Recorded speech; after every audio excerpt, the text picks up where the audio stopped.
All right. Well, welcome to Wednesday, day 3-ish of Cannes 2024.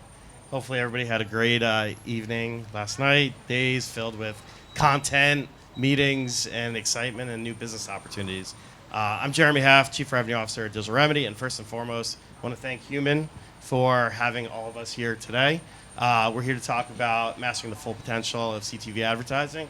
And without further ado, would love for my esteemed panelists, as I continue to moderate this today, to introduce themselves, your name, your role, your company, and your unique POV that you're going to be bringing to this conversation. So, let's start. Right. Hi everyone. Jean-Christophe, JC, Pub, from Equative, COO, overseeing quality analytics, support, and solution engineering. And really happy to be here. Really happy as well to be here in Cannes this week after the announcement of Equative and Sharesroom merger. And excited to be discussing about more like the challenges of CTV and as well the opportunities of it. Hey, good morning, everyone. Thank you for hosting us. Human, Yusuf Ben Yusuf, head of the ad platform at Roku.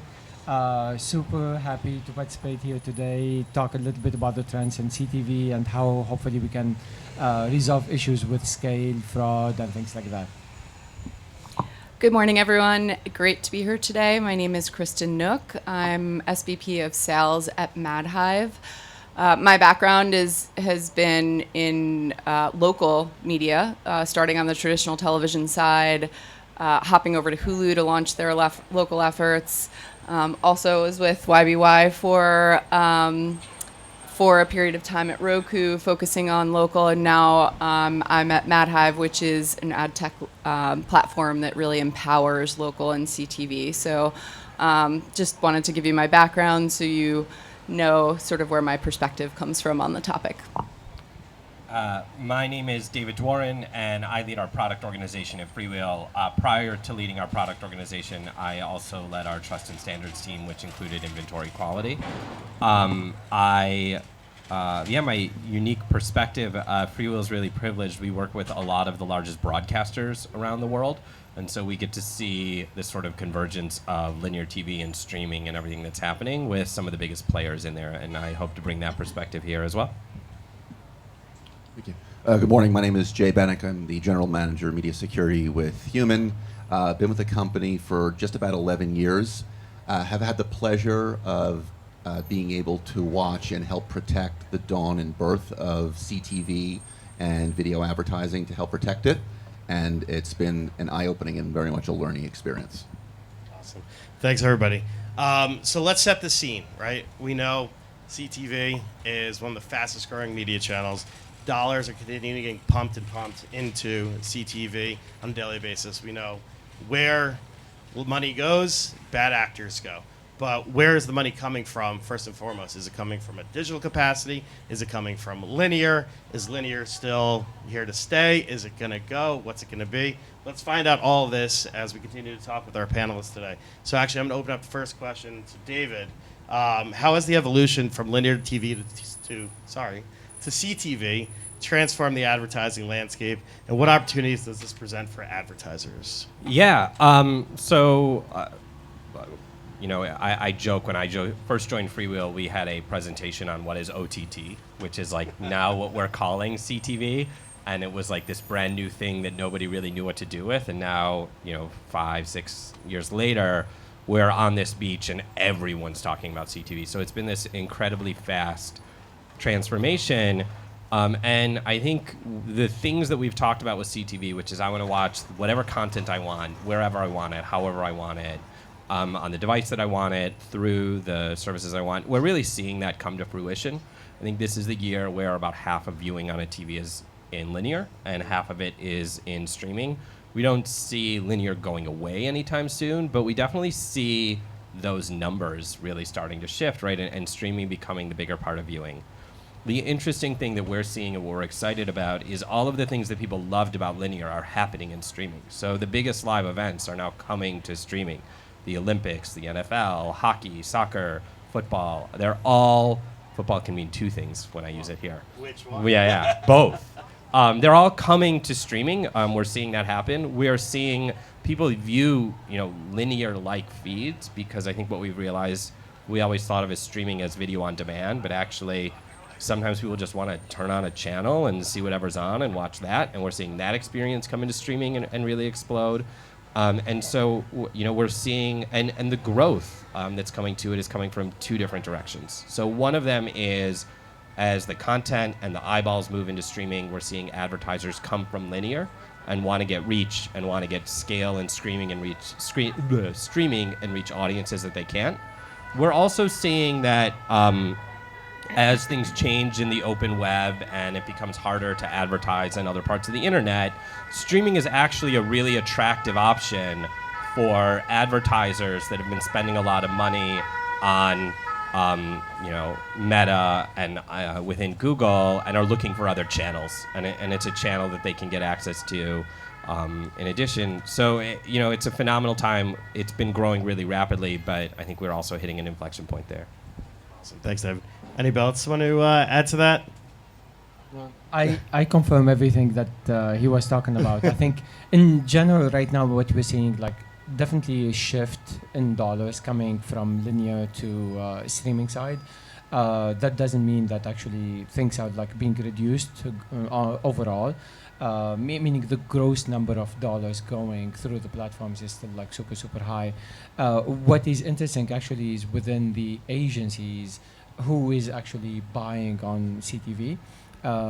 Definitely there's the formerly known as linear team, definitely experimenting with CTV. Now I would say like definitely spending more and more through the upfronts.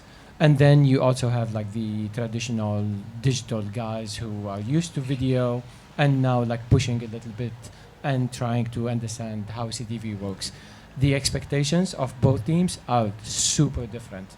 So folks like Freewheel or the publishers will have to cater to all of these guys' expectations, and sometimes it gets like quite complicated. Yeah, it's interesting. Yeah, sorry, it's okay that I hop in. Well, outside of the fact that we all have to learn a lot more acronyms that OTT and CTV is around, I agree. On the buying side, it's really curious to me. I went over to Hulu in 2011. At the time, we had just integrated onto a Roku device. 1% of our impressions were on a connected television. Our click-through rates were going down, which was bizarre to us. We're like, wait, why is this happening? Oh, right, no one can click on a television, right?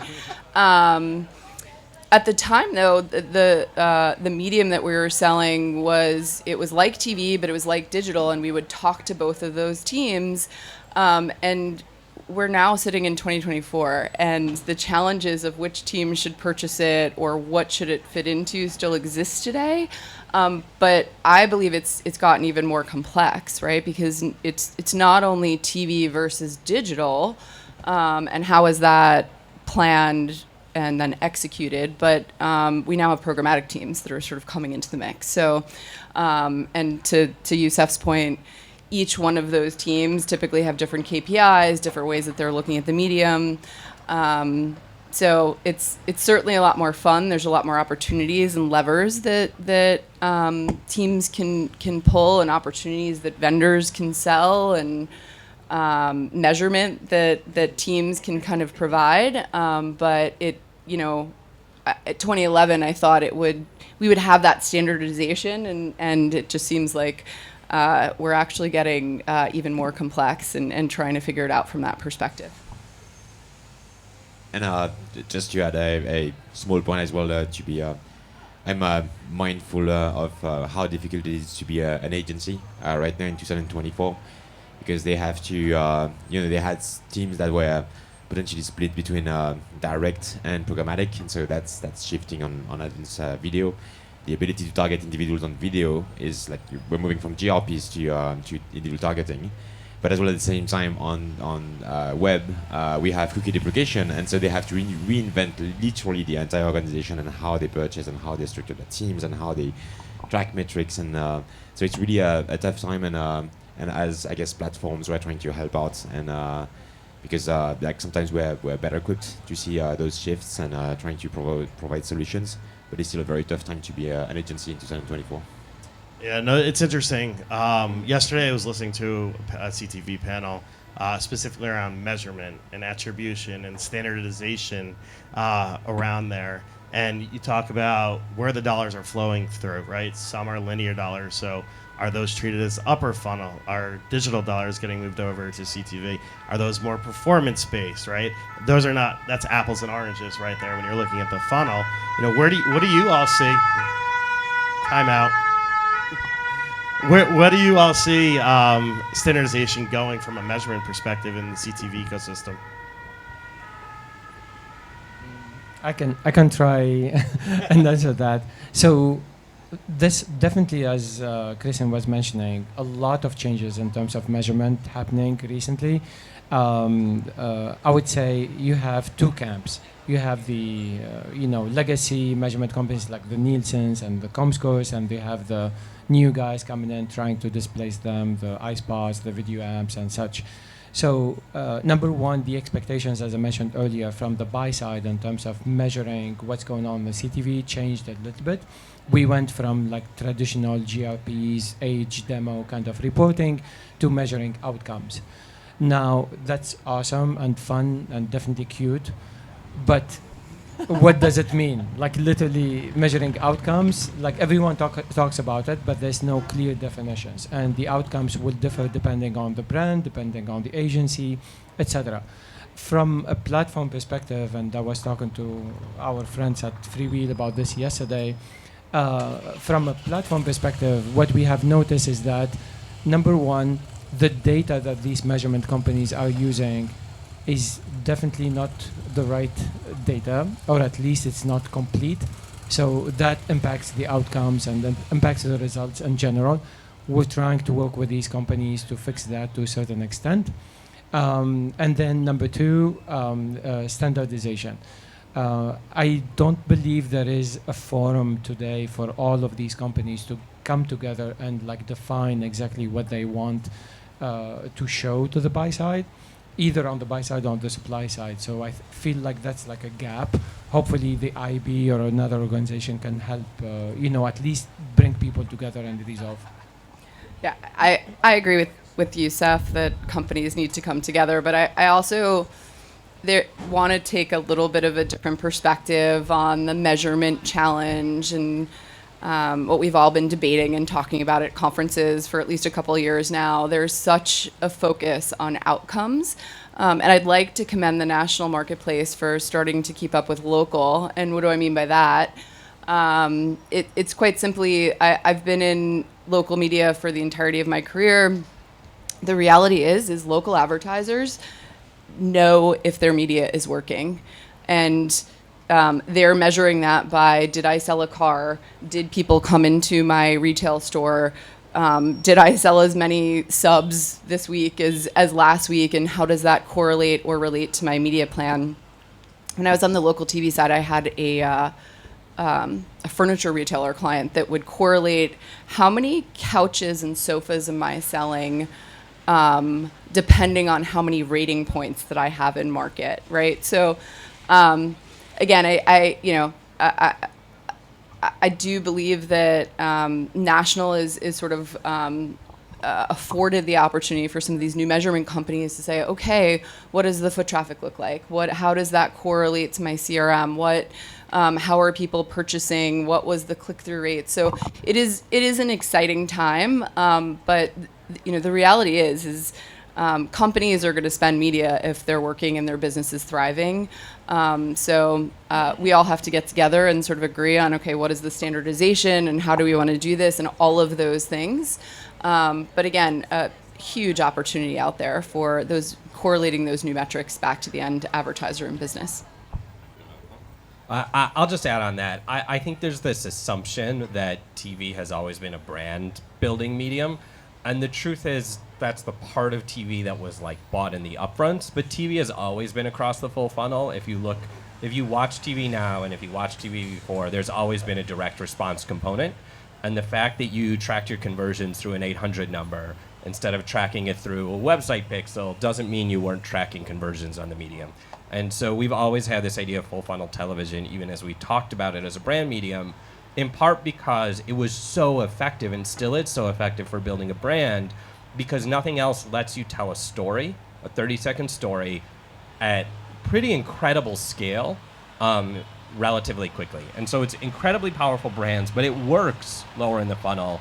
When we talk about measurement, I think it's one of those words that means lots of different things in different contexts. Measurement is everything from how many people saw this ad, where we're way better at in digital than we were in linear, to who were the people who saw my ad, which is way harder in digital than it is in linear, to what did those people do after seeing my ad, where we have some advantages in digital and there are some advantages off of the way that we've done things in linear. So what I think, and this is sort of building on the point, what we've seen happen is that advertisers are coming to the medium with different goals, and the measurement needs to reflect the advertiser's goals. And that's everything from, I want people to hear my story so I can build awareness about my brand or help them think about me differently, to I just need to really drive outcomes, and the outcomes are the important measurement. And what we need to do as platforms, as an industry, is make sure that we're providing the tools so that they can do that, because to me, how many couches did I sell is a type of measurement. But when you've got a very sophisticated media plan across multiple locations, it's just much harder to disentangle which part of it's working. And that's where, partnerships and the mess and all of this morass comes from. And actually, I started my career like 25 years ago, doing for a lot of industries marketing mix modeling, when we could not track like directly what the user was doing, and the purchase and the marketing action. And I think one thing that we are all responsible for in the digital is make sure that we don't set the expectation for connected TV, but as well for the rest, that the ultimate goal is to be tracking each individual like at a very, very granular level between the marketing action and the purchase, or the consequence or the outcome. Because we have GDPR, we have regulations. We know that we've pushed it too much, and that's why we have regulations coming into play to say like this is too much. So I think we should as well try to just land in between maybe GRPs and like the digital precision we have in traditional like digital media, because otherwise we'll just get deception at some point, because the regulatory rules will actually apply as well to CTV, and we'll like start losing what we are building currently. So it's interesting, when it comes to measurement, the term CTV is a bit of a shortcut, but at least what we see in the data and sort of behind closed doors with buy-side stakeholders is that there's a world of difference between like true ad-supported streaming television versus novel video experiences in-app, or video experiences being deployed in mobile web in certain player environments. And that's one of the challenges, not just in the world of fraud detection, but what is the benchmark that people are using when they say CTV? And what also tends to happen, at least from our observation and in conversation, sometimes those media environments get blended in media plans. And so it's not entirely clear what's being measured across a full buy. It's actually a good segue into, as we look at CTV, OTT, the outcome, what's defining an outcome, how we're measuring it, how the dollars are flowing. The bad guys chase where the money goes. You talk about what you might see on a media plan versus what is delivered. Jay, we'd love to start with you, but one of the most prevalent types of fraud that we see in CTV advertising, and what's being implemented to mitigate? Just as a starter, overall, CTV is fantastic. The amount of fraud is not one of these staggering issues. A lot of the stakeholders are working very hard in many ways to make sure that it is kept to a bare minimum. That's the first. Second, We did it, guys. yeah. So it's like this. The types of fraud have evolved. So what someone could get away with 6 years ago, running a simple bot in a data center trying to look like a Samsung television, now they will go through much more elaborate schemes. And what's a little bit counterintuitive is special thanks to things like iOS 14.4 in an effort to drive privacy for the end user, resulted in removing ability to track and provide security measures. So what you have here, state of the art, is bad actors finding ways to deploy video players that are nearly indistinguishable from bona fide hardware devices, generating bid requests and serving impressions off screen or behind a single player at high volume scale. And the challenge for this, not just for those in the business of fraud detection, but from all the stakeholders involved, is because measurement is challenged, because signal is challenged, it's harder to find. And I really appreciate your introduction here, because we still hear a little bit of like fear marketing on CTV, careful about fraud, and there's attention to that. I think we just have to remind ourselves that, I guess from the platform standpoint, the difference between a good old banner on a website and CTV is like two ad calls with fields that are different. And so, like the bag industry, you have the banner in web, which is a cheap bag, CTV ad call, which is a Louis Vuitton bag, and it's a very good incentive for fraudsters to actually manipulate it. But you can still do frauds like everywhere, and it's just that incentive that you have to understand. It's a little bit more juicy for them to do it, but as it's nothing different than the rest, and it's not like fraudsters are only there. And thanks to human, we are able to catch them on all fronts, from cheap bags to Louis Vuitton bags. What I think is interesting, and I'll make the panel a little spicy with this one, is you talked about two different things. One of them is like very clear fraud, which is I am telling you I'm showing you one ad, but there's 5 other ads playing, and we're pretending to be, and we're sort of juicing, the number of impressions, and we're going to make more money, and that is clearly wrong. But what you sort of introed it with was different, which is people who are taking their thing and they're calling it CTV, but it's not what the person on the other end thinks of as CTV. It's like a mobile web thing, and we're calling it, a connected device because it's video, or we're layering all of these things into the media plan or into it. And I don't think of those things as fraud, but they definitely, I think, hurt our industry when that happens. And it's the same thing driving that behavior, which is somebody has an incentive to call their thing CTV to make it sound more valuable. And somebody on the media side and on the buying side is trying to show that they're going to get this incredibly premium, low fraud inventory really cheap. And the way that they do that is by throwing some lower quality inventory into the media plan to bring their prices down. And I think we have a responsibility as an industry to sort of call that out when it's happening. That's happening up and down. There are people that are trying to misclassify things as CTV, and that hurts sort of the category because it makes people ask questions about it. And there are people, and it's happening on both sides of it, not in a fraudulent way, but in a way that is sort of playing to what their incentives are, either to drive value as a seller of it or in order to make their media plans look cheaper as a buyer. And in ways that probably hurt the category and hurt them overall. So that's just bad business practices.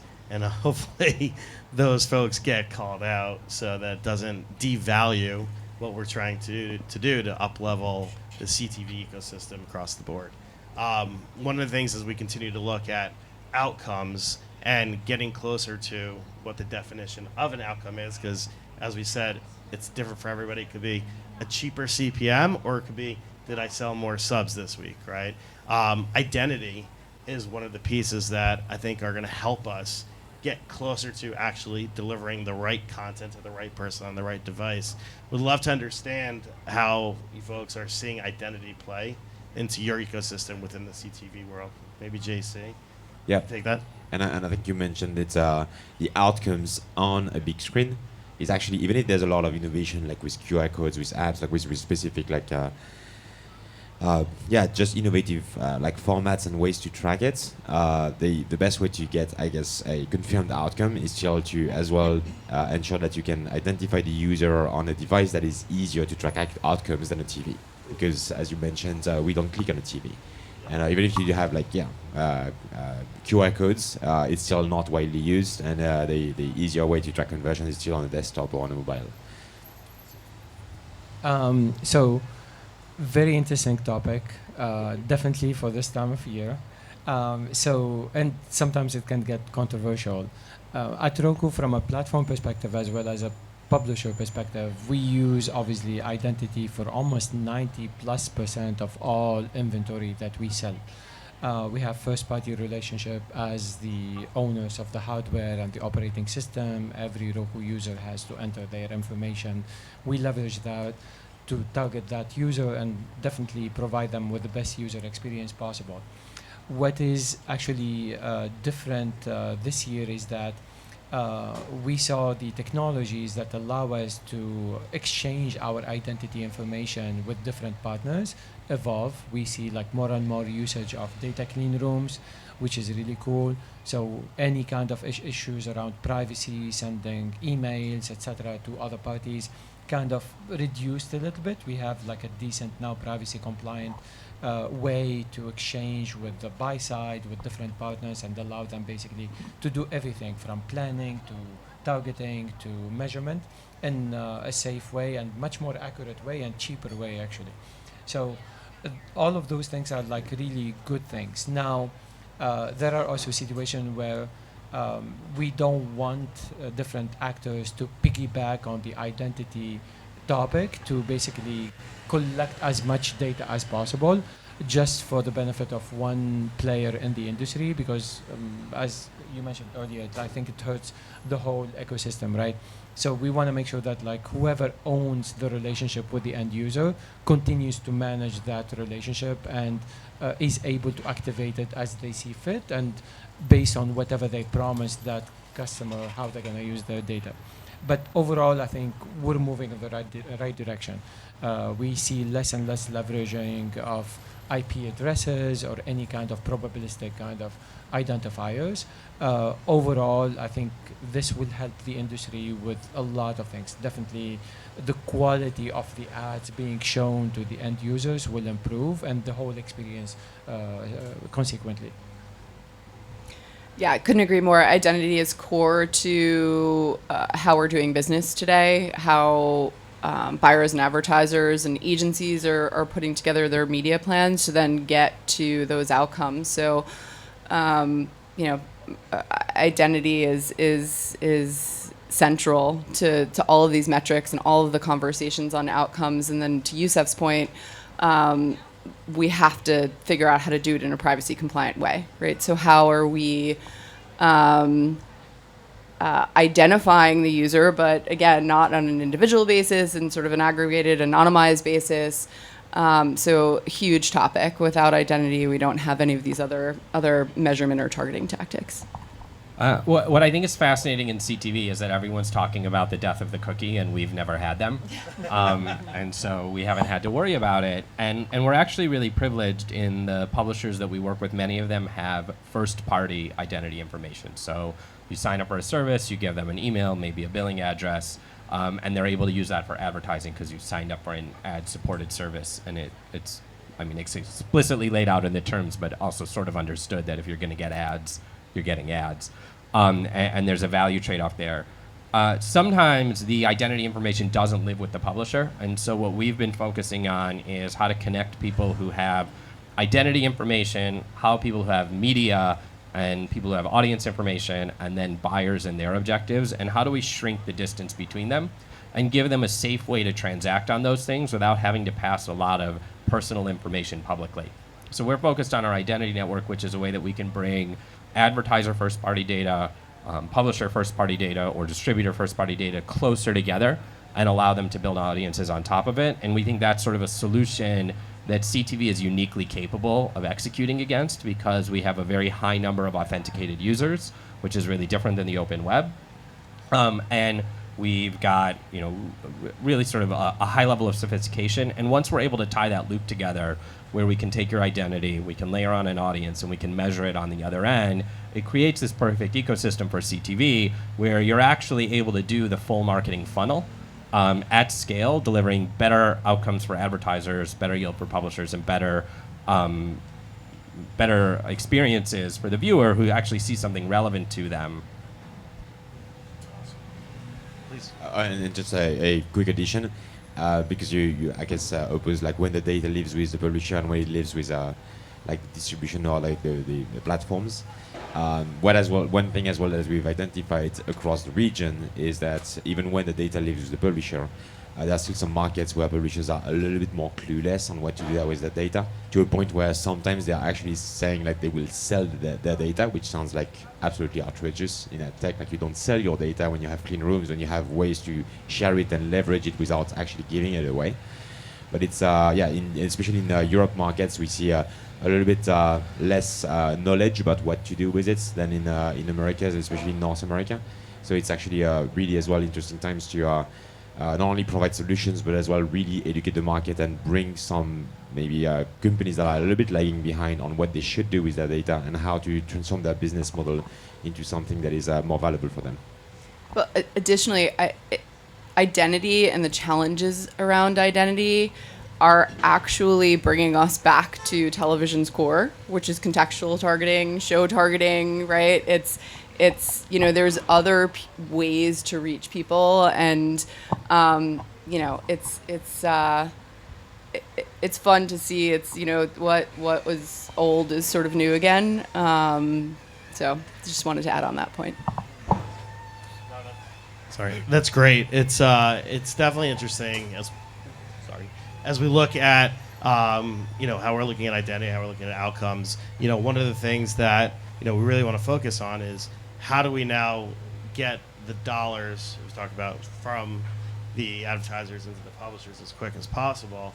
SPO, supply path optimization, is becoming a big topic as well. If you talk to agencies and advertisers, right, the more hops potentially create more fraud. We'd love to understand from the group, what are we doing? What's getting put in place? And are you starting to see that advertising agencies are trying to get directly to the source for advertising, or are they continuing to go through the amount of hops, the tech taxes, if you will, to get the dollar and the impression in front of the eyeballs? The politically correct answer is yes.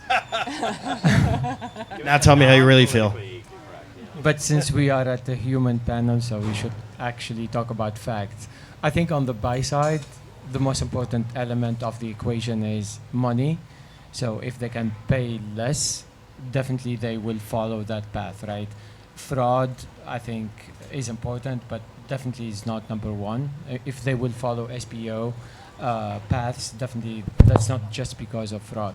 From our standpoint, we want to connect directly to the buyer as much as possible. We recently announced our Roku Exchange. It's not a new technology, it's just like a way to brand basically the tech that we built over the last few years, and re-explaining to people that they can connect with us directly, programmatically or not. But what we have noticed actually, if you look at the stats, you see more and more traffic going through DSPs, SSPs, and different other exchanges than in the past, right? There are definitely advantages of SSPs and DSPs that are definitely value added there. But if everyone keeps talking about like, I want to like SPO, but I don't know if the motive is really to improve like the whole path and reduce the partners in the middle, rather than like maybe getting a much bigger share of the spend. And I'm not yes, SPO, they want to pay less, but I do think as well that SPO through platforms like you mentioned, SSPs and DSPs, is obviously still a way to remove intermediaries and as well like reduce the amounts of chances that you're buying something that is not what you're actually buying or what you think you're buying. And as well, the further away you are from the supply, the further away you are from the user and the content metadata. And so each intermediary adds the challenge of, what's the actually contents being viewed at that hour and at the time, what's the user like, because you're further away. So I think there's a combination of minimizing risk for fraud, minimizing ad tech tax, but as well making sure that you know what you're buying. Yeah, at MadHive, we've always had a huge focus on mitigating tech taxes. From the beginning, our platform was built in-house from the ground up. So we've got a proprietary bidder, we've got proprietary graph, it's really all of our technology, and we continue to move to as many direct connections as possible. So direct connections to publishers. We work with many media companies. We allow them to sort of onboard their owned and operated media into our marketplace. And even from a data marketplace, we were creating a data marketplace, which is finding better match rates, which again will help find better targeting, better scale, better outcomes. So again, mitigating tech taxes and sort of being more direct and finding those efficiencies is huge for us. We think direct is best. For all of the reasons that everybody said, it's more efficient. You've got a connection right into the publisher. We think that there's more working media involved when there's fewer intermediaries. There's obviously reasons that you will have specialists in there that are adding value along the way, or that are helping solve things for smaller advertisers that may not get access to the same inventory. But generally, we think a direct connection between an advertiser and the publisher is better. And in CTV, it's much more possible than in the open web because the inventory is much more concentrated. So while the open web, I know Trade Desk has published their top 100, but the actual most popular sites where the eyeballs are, there are hundreds of thousands of them. In CTV, a much smaller number of publishers drives most of the inventory because content is expensive and it's difficult to create and it's difficult to build an audience for it. And so you have a lot more concentration. So we think that those direct connections are better and possible. It's sort of interesting to see the market dynamics. As Yusuf said, it's following the money, but it's not always following the money in a way that says, let's drive cost out of the equation. Sometimes it's following the money in the way that says, let's align our incentives or my proprietary thing or whatever I'm trying to do. I think it's a responsibility of agencies to be the experts in how to support their clients and make sure that they're driving those costs out. And we live in a complicated ecosystem that makes that really hard, and we have a responsibility to educate them so that they're able to do that. Awesome. All right, so 5 more minutes, couple more questions. Let's talk about the future. What do you guys see as the future of CTV in the next 3 to 5 years? What trends? Crystal ball, let's go. From the security side, what's interesting is that when we have discussions with hardware platforms, i.e. the actual owner-operators of the hardware, it's not a homogeneous story. Different providers have very different views of what would be acceptable in terms of providing measurement, identity, device attribution, those types of things. And you can see it in the manifestation. There are certain emerging practices and attempted standards that are being floated about, whether you've heard of something called OMSDK, Privacy Pass, approaches to watermarking. What's fascinating is that the different hardware providers have different points of view. So the idea of a time horizon of 3 to 5 years is probably accurate, because the idea that there's going to be consensus and alignment tomorrow, probably not happening. Let's go down the line. All right, all the best stuff in TV is coming into streaming. So we're seeing live events take off. We're seeing the content keep getting better. We're seeing more and more content out there, and we're seeing CTV start to work more as a full funnel medium. And so as we get better at measurement and as we get better at targeting, we're going to see the best content from TV come in there, and we're going to see the best targeting from the digital world deliver better ad experiences, and the best measurement delivering better outcomes for advertisers. So 3 to 5 years, I see that full funnel, that full cycle getting better. Yeah, next 3 to 5 years, I'd say that we are going to become more aligned. I think we are living in a time where there's a lot of debate around, what are best practices, what are best targeting practices, what are best measurement practices, what are the standards. So it's an exciting time that the industry is definitely coming together. We're debating a ton. And I would hope that 3 to 5 years from now that we can get more aligned, given that JIC is out there, SIM is doing a lot of great work, and I think just both on the buy side and the sell side, folks are starting to come together more and more. I agree with everything the guys mentioned right now. I would add I forecast that we're going to see more and more new ad units on TV. That's possible thanks to the evolution of the operating system. That will transform the TV experience from lean back to much more engaging. You'll see much more shoppable, different kind of experiences that all of the households will see through their streaming experience. And definitely much more standardization to the previous point that we talked about earlier. And I guess last point, all of everything has been said is true. Let's not forget as well as the ad tech industry is consolidating. And so fewer larger actors means as well easier standards to be put in place, meaning as well more straightforward and more visible case studies of what works and what should become the next thing, the right expectation for agencies, the right way to do it for publishers, the right behavior for platforms. So I think we are moving from a very puzzled, like split industry from like 10 years ago to something that is really getting together and aligns and at a much more quicker pace than in the past previous 5 years. Thank you. I have one last quick question. What are you currently binge watching, and or what do you really want to start watching? Let's go down the line. I'm actually back into again The Last of Us one. It's just it's been a while, and I hadn't never played the video game, and I'm like, okay, I'm playing it now, and so I'm like, yeah, I should probably rewatch this. This is awesome. I'm a huge fan of soccer, football, since we are France. So I'm watching the Euros streamed now. I have to represent the female perspective on this panel. I'm in the middle of Bridgerton, the new season, and I cannot wait for House of the Dragon. My husband promised he'd wait for me to watch the first episode. We're back, but we'll see. I won't blame him if he couldn't wait, as long as he rewatches it with me.